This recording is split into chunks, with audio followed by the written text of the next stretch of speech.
जय हिंद।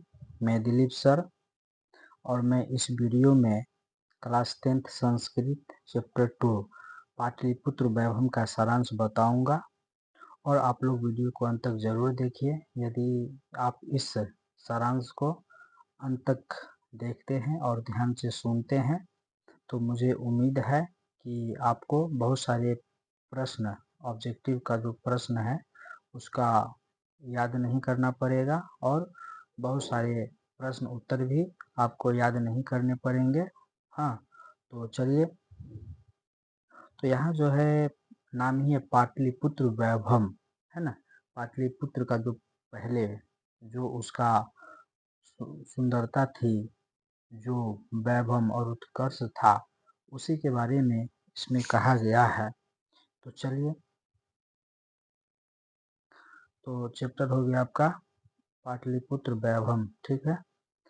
और यहाँ से आपका सारांश शुरू है, ठीक है। तो आप लोग देख रहे होंगे कि यहाँ क्या हुआ है कि बिहार राज्य की राजधानी पाटलिपुत्र नगर को सभी कालों में महत्वपूर्ण स्थान प्राप्त है ना। जो भी काल है तो सभी मध्यकाल, प्राचीन काल, भारत का जो काल है ना, अभी आधुनिक काल चल रहा है, तो सभी कालों में जो है पटना का जो है महत्वपूर्ण, है ना, स्थान प्राप्त है। जिसका पहले नाम क्या है, पाटलिपुत्र था, है ना। उससे भी पहले पाटलीग्राम। इसका इतिहास लगभग 2500 वर्ष पुराना है। यहाँ धार्मिक क्षेत्र, उद्योग क्षेत्र और राजनीतिक क्षेत्र विशेष रूप से ध्यान आकर्षित करता है। तो यहाँ जो है आपको तो पता ही है, पटना बिहार की राजधानी है, ठीक है। और जब रांची बिहार में मिला हुआ था तो उस वक्त भी बिहार की राजधानी पटना ही था। तो धार्मिक क्षेत्र से, उद्योग क्षेत्र से और राजनीतिक क्षेत्र से पटना जो है विशेष ध्यान को आकर्षित करता है, समझ गया। और भी बहुत सारे दर्शनीय स्थल भी है यहाँ। तो ये सब तो और जो है मन को मोहने वाला है। इसी में आगे विदेशी यात्री मेगास्थनीज, फाइहान, फेनसांग, इत्सिंग इत्यादि ने पाटलिपुत्र का वर्णन अपने अपने स्मरण ग्रंथों में किया। इस पाठ में पाटलिपुत्र वैभव का सामान्य परिचय है। तो देखिए, इस किताब में जो है पाटलिपुत्र वैभव का एक सामान्य परिचय है, ठीक है। क्या है? सामान्य परिचय है। लेकिन इसका जो विशेष, यदि आपको पाटलिपुत्र के बारे में यदि जानना है तो इसके लिए जो है आपको इन्होंने जो अपना स्मरण लिखा उसे पढ़ना पड़ेगा, है ना। मेगास्थनीज हुआ, फाइहान हुआ, हुएत्सांग, सब विदेशी यात्री सब था। अब आगे है कि भारत के प्राचीन नगरों में पाटलिपुत्र, जो गंगा के किनारे बसा है, बहुत ही विचित्र शहर था। उसके विषय में दामोदर गुप्त नामक कवि ने कुट्टनिमत मख्य काव्य में कहा है। तो ये संस्कृत का ये है, इसमें श्लोक है। तो क्योंकि इसमें आपको साफ साफ तो थोड़ा इसको लिखने में जो है दिक्कत हो गया है, तो इसे हम जो है पढ़ देते हैं, ठीक है।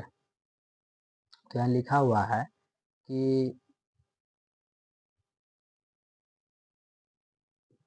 जो आपका यहाँ पे लिखा हुआ है कि अस्ति महितल तिलकः सरस्वती कुलगृहं महानगरम नामना पाटलिपुत्रम परिभूत पुरंदर स्थानम, नामना पाटलिपुत्रम परिभूत पुरंदर स्थानम।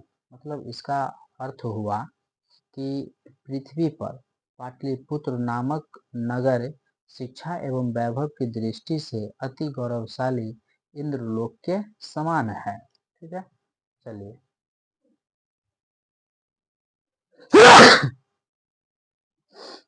अब आगे है कि पाटलिपुत्र जो सरस्वती के घर के समान सुंदर और स्वर्ग के समान पवित्र है, जिसका नाम पाटलिपुत्र है। इतिहास में सुना जाता है कि गंगा के किनारे बुद्ध के समय में पाटल ग्राम अवस्थित था, जहां भगवान बुद्ध बहुत बार आए। मतलब ऐसा कहा जाता है कि इतिहास में ऐसा सुना जाता है ना, और लिखा भी है कि गंगा के किनारे बुद्ध के समय, है ना, बुद्ध के समय में पाटल ग्राम अवस्थित था, जहाँ भगवान बुद्ध अनेक बार आए। उनका कहना था कि यह ग्राम महानगर होगा, लेकिन कलह झगड़ा, आग लगने, बाढ़ के भय से सदा ग्रस्त रहेगा। देखिए, तो महात्मा बुद्ध ने कहा कि देखिए, ये तो महानगर बनेगा ही, लेकिन क्या होगा कि इस महानगर में हमेशा झगड़ा, आग लगना, बाढ़, इससे ये परेशान रहेगा, आगे बढ़ेगा भी लेकिन परेशानी के साथ। कालांतर में यह पाटल ग्राम ही पाटलिपुत्र कहा गया।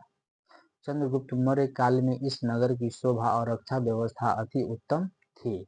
तो जिस समय चंद्रगुप्त मौर्य जो जब इसके अंदर में जब ये पाटलिपुत्र आया, तो उस समय जो है उसका रक्षा व्यवस्था और वैभव काफी ज्यादा अच्छा था। यूनान के राजदूत मेगास्थनीज अपने स्मरण इंडिका ग्रंथ में वर्णन करते हैं, इस नगर का वैभव प्रियदर्शी अशोक के समय अत्यंत समृद्ध था। ये देखिए, ये कोई नहीं कह रहा है कि यूनान के जो राजदूत है मेगास्थनीज, वे कह रहे हैं कि अशोक के समय मतलब ये पाटलिपुत्र का जो समृद्ध जो था और सुंदरता जो थी बहुत अच्छी थी, मन मोहने वाली थी। ठीक है, अब आगे है। बहुत प्राचीन समय से पाटलिपुत्र की प्राचीन शिक्षा व्यवस्था प्रचलित थी, ऐसा राजशेखर की अपनी काव्य मीमांसा ग्रंथ में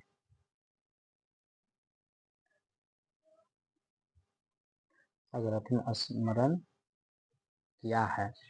यहाँ वर्षों वर्षों तक पाणिनि, पिंगल, प्यादी, पतंजलि जैसे विद्वान ज्ञान का विस्तार कर ख्याति प्राप्त किए। तो यहाँ जो है इस पाटली ग्राम में वर्षों वर्षों तक पाणिनि, पंडित पाणिनि, पिंगल, ब्यादी, उसके बाद पतंजलि जैसे महान विद्वान, है ना, अपने ज्ञान का प्रसार प्रचार किया। कुछ प्राचीन संस्कृत ग्रंथों, पुराण आदि में पाटलिपुत्र का दूसरा नाम पुष्पपुर या कुसुमपुर भी प्राप्त होता है। ऐसा संस्कृत का ग्रंथ है, पुराण है, तो जिससे पता चलता है कि इसका जो पहले का जो नाम था वह पुष्पपुर या कुसुमपुर भी था। इससे ज्ञात होता है कि इस नगर के समीप फूलों का उत्पादन अधिक होता था। पाटलिपुत्र यह शब्द भी पाटल पुष्पों की पंखुड़ियों का आश्रय लेकर प्रचलित हुआ। और ये जो पाटलिपुत्र जो कहा जाता है, तो यह पाटल, है ना, पाटल पुष्पों की पंखुड़ियों का आश्रय लेकर प्रचलित हुआ। इस नगर की पालिका देवी पटन देवी है। शरद काल में इस नगर में कौमुदी महोत्सव नामक महान समारोह गुप्त वंश के शासन काल में अत्यंत प्रचलित हुआ। अब ये आगे कह रहे हैं कि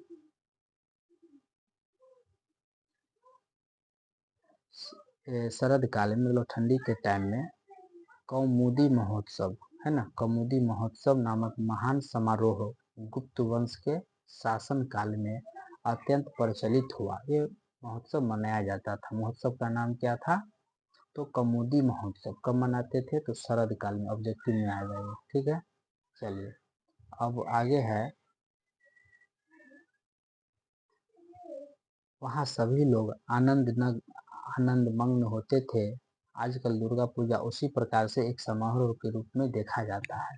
और आपको पता ही होगा कि पटना का जो दुर्गा पूजा होता है वह काफ़ी सुंदर होती है और काफ़ी ज़्यादा अच्छा रहता है। बड़े बड़े पंडाल रहते हैं, तो इसी महोत्सव के आधार पर ये मनाया जाता है। समय परिवर्तन के कारण यद्यपि मध्यकाल में पाटलिपुत्र हजारों वर्ष तक जन जन की स्मृति में रहा, उसका संकेत अनेक साहित्य ग्रंथ, मुद्रा, राक्षस में प्राप्त होता है।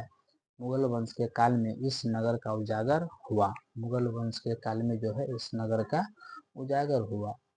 तो ये था पाटलिपुत्र के बारे में, और चैप्टर का नाम है पाटलिपुत्र वैभव। तो जो पाटलिपुत्र की जो सुंदरता है, जो उसका वैभव है, उसके बारे में इस चैप्टर में बताया गया है। और आप लोग यदि चैनल पे नए हैं तो चैनल को सब्सक्राइब करिए और वीडियो को शेयर ज़रूर करिए। ठीक है, और बेल आइकन को दबा दीजिए ताकि वीडियो का नोटिफिकेशन सबसे पहले आपको मिले। और इसका पीडीएफ भी आप लोगों को मिल जाएगा। तो आप लोग WhatsApp channel ambition target study, है ना, एम्बिशन टारगेट स्टडी के नाम से व्हाट्सएप चैनल है, वहाँ से आप लोग जो है जुड़िए, ठीक है। और इसका नोट जो है आप लोगों को वहाँ से PDF मिल जाएगा। तो इसका व्हाट्सएप चैनल का लिंक इस वीडियो के डिस्क्रिप्शन में है, तो वहाँ से आप लोग व्हाट्सएप चैनल में जुड़िए और इसका PDF जो है मिल जाएगा। और नेक्स्ट वीडियो में मैं पाटलिपुत्र वैभव का ऑब्जेक्टिव लाइव कराऊंगा, ठीक है। तो आप लोग तैयार रहिएगा और इसे आप लोग अपने से भी एक बार 2 बार पढ़िएगा, ठीक है। तो मिलते हैं नेक्स्ट वीडियो में। तो जय हिंद, जय बिहार, जय बिहार के छात्रों।